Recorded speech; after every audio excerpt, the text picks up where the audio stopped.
Hi guys, good morning, happy Navratri. आज है नवरात्रि का डे 4 है, आई थिंक। हाँ, डे 4। तो कैसे चल रहे हैं आप लोगों के फास्ट? मैंने सारे फास्ट रखे हैं, जैसे कि पहले भी आपको बताया था। तो बट मेरा ना खाने पीने का थोड़ा बहुत चलता रहता है। क्यों चलता रहता है? रीज़न बीइंग कि मुझे जैसे मैंने बताया था मेडिसिन देनी होती है, तो वो 3 टाइम की होती हैं। तो इसलिए तीनों टाइम कुछ ना कुछ खाना पड़ता ही है, थोड़ा थोड़ा। तो ये सब छोड़िए और बताइए। और इतनी ज़्यादा अच्छी अच्छी रेसिपीज़ आ रही हैं व्रत की यार, मतलब मैं कुछ ना कुछ नया हर दिन ट्राई करती हूँ बनाने का।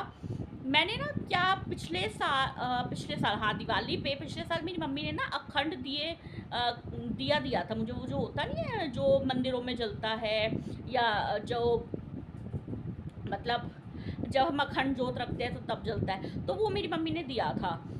जो पंखा वगैरह चलाओ तो कोई फ़र्क नहीं पड़ता। थोड़ा सा प्रॉब्लम हो रही थी उस जोत के साथ। मतलब मुझे यूज़ नहीं करनी आ रही थी क्योंकि वो स्क्रू वाला है।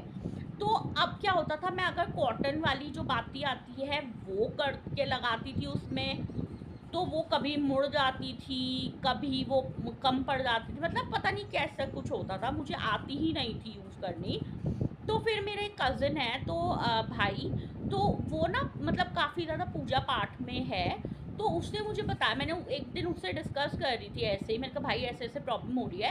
तो उसने मुझे सजेस्ट किया था कि तू एक काम कर, ऐसे ऐसे करके बनाया कर। तो वो बहुत आसान तरीका उसने मुझे बताया था। तो फिर मैंने वही चीज़ करनी स्टार्ट की थी। तो अब मैं वैसे ही करती हूँ। अब मैं कैसे वो अखंड जो बनाती हूँ वो मैं आपको दिखाती हूँ। मैंने अखंड दिया नहीं रखा हुआ, मतलब मैं क्या करती हूँ ना, एक ही टाइम डाल देती हूँ घी। उसके बाद वो चाहे रात तक भी चलता रहे, कोई दिक्कत नहीं है। बट मैंने अखंड के नाम से नहीं रखा हुआ। तो मैं अब आपको दिखाती हूँ कि कैसे उसकी जोत बनाई जाती है। अगर आपको भी नहीं आती, आपको भी हेल्प करेगी। तो यहाँ पे ये अखंड दिया है, इसको मैं यूज़ करती होती हूँ, इसीलिए मैं आपको दिखा रही हूँ। मतलब ये थोड़ा सा यूज़ मैंने रात को भी, मतलब कल भी इसी में ही जलाया था, मैं इसी में जलाती हूँ। तो ये स्क्रू वाला होता है, ठीक है। तो इसके स्क्रू में आपको ना ऐसे घुमा के इसे निकालना होता है। देखिए मैं आपको करके दिखाती हूँ। हाँ, तो ये ऐसे निकल आता है। अब यहाँ ना आप देखेंगे कि यहाँ पे आपकी जो बाती होती है वो यहाँ से डलती है, और ऊपर वहाँ जो मैंने आपको दिखाया था वो वहाँ पे मतलब जलाई जाती है।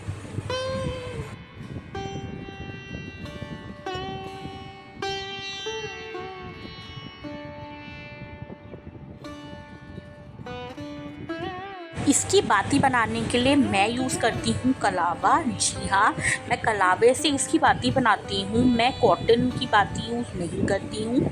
तो अब मैं ना बहुत लंबी सी बाती नहीं बनाती, मैं आपको दिखाती हूँ मैं कितनी छोटी बनाती हूँ और कैसे करती हूँ।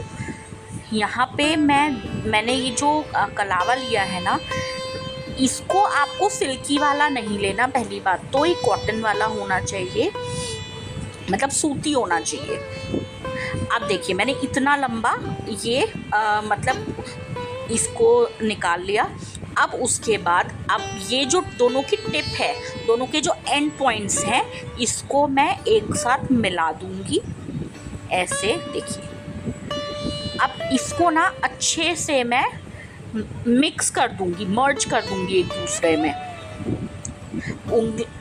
उंगलियों के बीच में ना आप इसको अच्छे से रब करके देखिए, ऐसे इसको करेंगे तो वो आराम से एक दूसरे में मर्ज हो जाता होता है। अब जो इसका सेकंड पॉइंट था वो भी मैंने फर्स्ट वाले में ही कर दिया। देखिए ऐसे, ये जो इसका फर्स्ट एंड है इसको मैं सेकंड एंड के साथ दोबारा से फोल्ड कर दूंगी। आपको मैंने इसमें अभी पहले एक ही फोल्ड किया था, अब मैं इसमें सेकंड फोल्ड करूँगी। सेम टेक्निक से फिंगर्स के बीच में थंब से, और आपको फर्स्ट फिंगर जो होती है उसके बीच में आपको रख के इसकी जो टिप है उसको आप रब करेंगे तो वो बहुत अच्छे से पतली हो जाती है। तो अब देखिए ऐसे मैंने इसका सेकंड फोल्ड कर लिया। अब सेकंड फोल्ड करने के बाद मैं सेम प्रोसेस दोबारा करूँगी अच्छे से।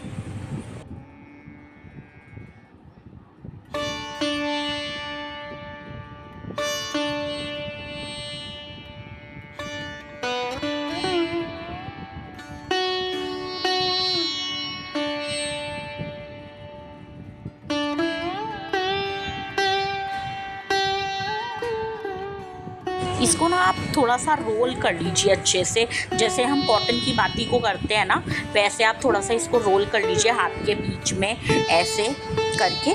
उसके बाद क्या होता है, आप जो ये जो टिप है आप देख रहे होंगे अभी भी मैंने कितना किया है, लेकिन फिर भी कहीं ना कहीं वो थोड़ी सी अलग हो जा रही है। तो मैं इसके लिए एक ट्रिक यूज़ करूँगी। इसको अब मैं आपको दिखाती हूँ। यहाँ पे मैंने लिया है अपना घी, जो कि मेरा पूजा का घी है। पूजा का घी हमेशा अलग ही रखती हूँ मैं, ये स्पेशली नवरात्रों के लिए मैंने मंगवाया था, क्योंकि मतलब मैं नवरात्रों में देसी घी ही यूज़ करती हूँ। अब इस टिप को मैंने इसमें डिप किया, देखिए सिर्फ मैंने टिप को डिप किया है, आपको पूरा कलावा उसमें डिप नहीं करना है। सिर्फ जो जो जो ऊपर का पॉइंट होगा उसको आपको डिप कर देना है। अब इसको मैं एक बार फिंगर्स के बीच में लेके अच्छे से रब कर दूंगी, ताकि जो घी है, घी की वजह से उसकी जो टिप है वो पॉइंटेड हो जाए। अब देखिए इसमें ऐसे हमें बाती को लगाना है। देखिए अब ये आ गया ना निकल के ऊपर से। अब इसी टाइम पे मैंने इसे फिंगर से खींच लिया। इससे ज़्यादा आपको ऊपर नहीं खींचनी है अभी। देखिए ऐसे करके अब मैं आपको इसको लगा के दिखाती हूँ। स्क्रू जैसे मैंने निकाला था वैसे दोबारा से वही तरीके से स्क्रू लगाया जाएगा। देखिए ऐसे,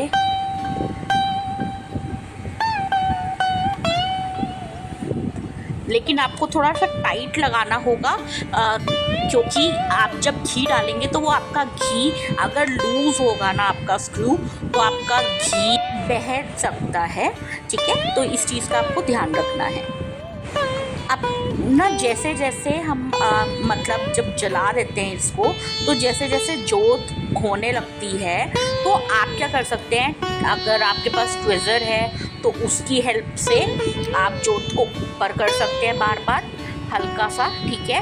और अगर ट्विज़र नहीं भी है ना, तो मैं क्या करती हूँ, जो माचिस होती है उसी 2 माचिस लेती हूँ, और उससे, या अगर माचिस नहीं तो मैं स्पून से भी 1 स्पून लेके और 1 माचिस लेके दोनों तरफ से उसको पकड़ के और थोड़ा सा ऊपर को उठा देती हूँ। तो बहुत आसान तरीका है।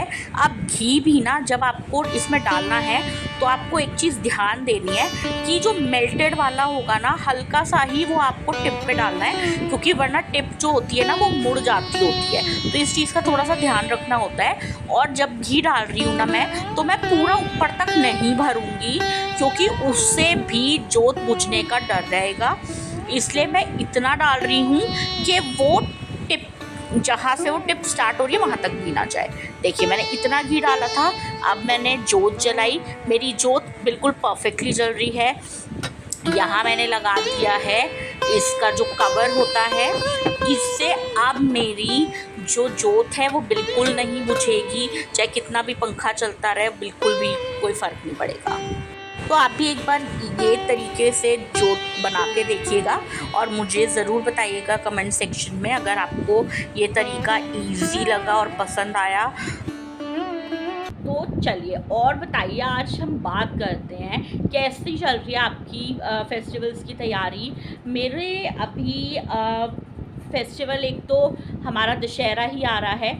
दशहरे पे क्या होता है ना, दशहरे पे मेरे ससुराल में टीका होता है, तो इस वजह से तो उस दिन का तो मतलब है ही हम लोगों का सारे इन लॉज वगैरह सब फैमिली मीटिंग हो, मतलब सब फैमिली गेट टुगेदर होता है, तो वो तो चीज़ है ही। और करवा चौथ की कैसी तैयारियां चल रही है यार, मैंने तो शॉपिंग कर ली अपनी।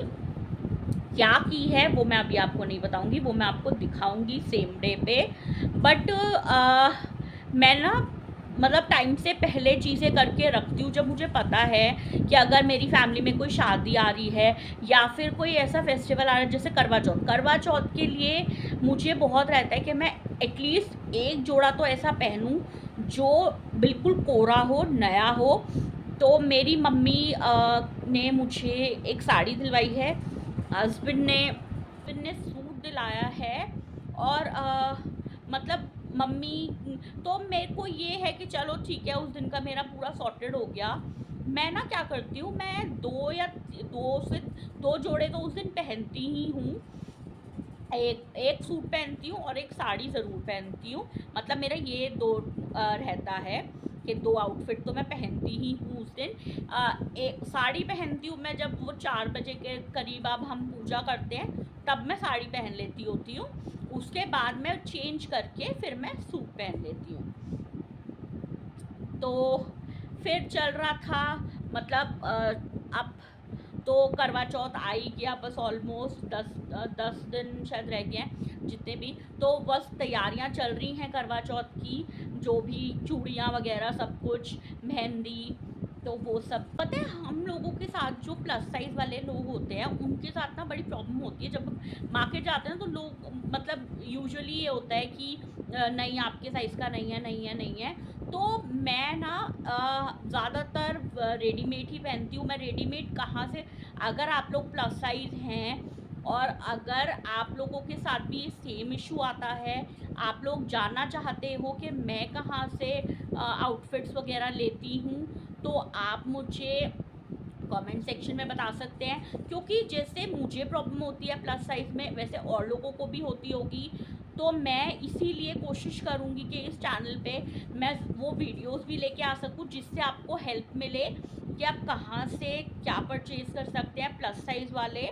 और मैं ज़रूर आपके लिए कोशिश करके वीडियो बनाऊँ। फिर क्या होता है ना कि करवा चौथ पे ना मन करता है कि आप वो गोल्ड वाला अपना जो भी है ईयरिंग्स वगैरह पहनो, बट मेरे साथ प्रॉब्लम है कि गोल्ड के जो ईयरिंग्स होते हैं उसकी जो पीछे की वो होती है ना डंडी, वो काफ़ी मोटी होती है, तो वो ना मेरे से पहन ही नहीं जाती, वो मेरे कानों के अंदर जाती ही नहीं है, वो मेरे को बहुत प्रॉब्लम होती है।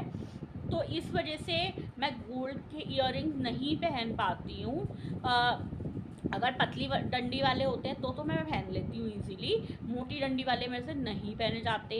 तो इस वजह से मेरे को आर्टिफिशियल ही कुछ ना कुछ पहनना पड़ता है, बट मुझे अच्छा लगता है। एटलीस्ट करवा चौथ पे मेरी कोशिश होती है कि मैं थोड़ा गोल्ड वगैरह पहनूँ। वैसे मैं नहीं पहनती हूँ, बट एटलीस्ट करवा चौथ पे तो मेरा बहुत मन करता है। और करवा चौथ पे मुझे पूरा, मतलब मैं सब कुछ ही आप पायल देख लो, ठीक है, कड़े वगैरह, मतलब एवरीथिंग मैं कोशिश करती हूँ सब कुछ पहनने की, मुझे बहुत शौक है। तो ईयरिंग्स पहनती हूँ ना तो वो हैवी वाले पहनती हूँ, मतलब जो आर्टिफिशियल पहनती हूँ तो वो मैं हैवी पहनती हूँ, क्योंकि मेरा जो फेस है तो वो राउंड है, मतलब हैवी है। तो उसकी वजह से मेरे फेस पे लंबे ईयरिंग्स ही अच्छे लगते हैं, छोटे और ईयरिंग्स अच्छे ही नहीं लगते। तो इसलिए मैं हैवी ईयरिंग्स पहनती हूँ, लंबे वाले। तो मैं, अगर आपको उसके लिए भी कुछ जानना है कि अगर हैवी ईयरिंग्स आपके निकल जाते हैं, गिरते हैं, कान लटकते हैं, जो भी इशू है, तो आप मुझे मैसेज कमेंट सेक्शन में कमेंट कर सकते हैं, because I am a makeup artist as well, आप लोग अगर जानते हो तो। तो अब बने हैं समक के चावलों में ना हम बहुत, मतलब लिमिटेड चीज़ें, कभी मूंगफली भी डाल देते हैं, आलू भी डाल देते हैं, आपका जो मन करे आप वो डाल सकते हैं। टमाटर ज़रूर डालते हैं, टमाटर से एक बहुत अच्छा कलर आ जाता है।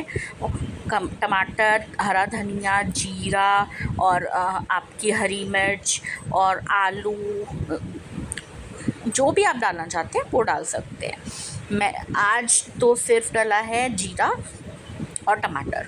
और यहाँ पे था खीरे का रायता, मतलब इसमें आराम से खाया जाता है ना, तो इसलिए कुछ ना कुछ प्लेन दही कई बार नहीं खाई जाती, तो इस वजह से खीरा ज़रूर ऐड कर लेते हैं।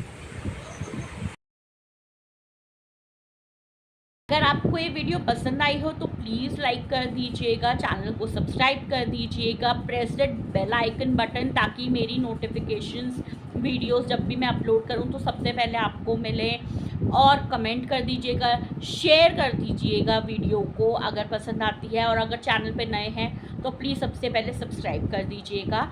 और जितना भी आप इस वीडियो को अपने फ्रेंड्स को, रिलेटिव्स को दिखाएंगे तो उनको माइट भी हेल्पफुल लग सकती है कुछ ना कुछ चीज़, क्योंकि बाती की प्रॉब्लम तो हम सबके साथ ही होती है, अखंड वाली। तो thank you so much for watching this vlog.